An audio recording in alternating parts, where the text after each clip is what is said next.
Top quality और consistent performance के लिए सिर्फ सिल्वर पंप नाम याद रखना। તો હવે વાત એક અનોખી જ કાવડ યાત્રાની અને શિવ ભક્તોની દ્રઢ આસ્થાની।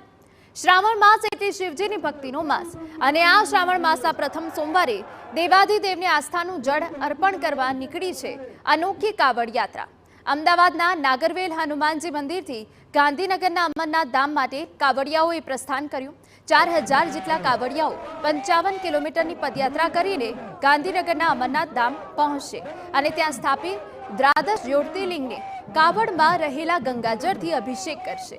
ઉલ્લેખનીય છે કે આ સતત 11મો વર્ષ છે કે જ્યારે આ પ્રકારે અમદાવાદમાં કાવડ યાત્રા યોજાઈ છે।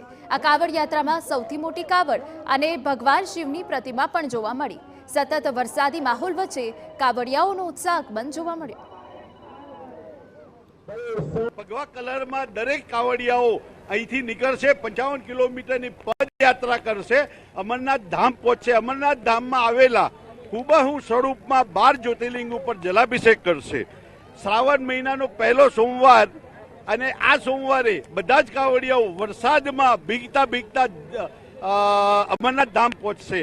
અમરનાથ ધામ પહોંચી અને ત્યાં 751 દીવડાની મહાઆરતી કરવામાં આવે છે। आस्था का ये कांवड़ महिमा त्रेता युग से छोड़ा है, जिसे आज श्रावण माह में 1 महीने के लिए हिंदू सनातन धर्म के प्रेमी कांवड़ के लिए संकल्पित महादेव के नाम पे जल चढ़ाने जाते हैं।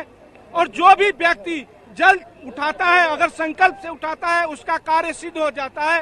ये मान्यता ही नहीं, ये प्रत्यक्ष है और इस सनातन धर्म का दर्शन है।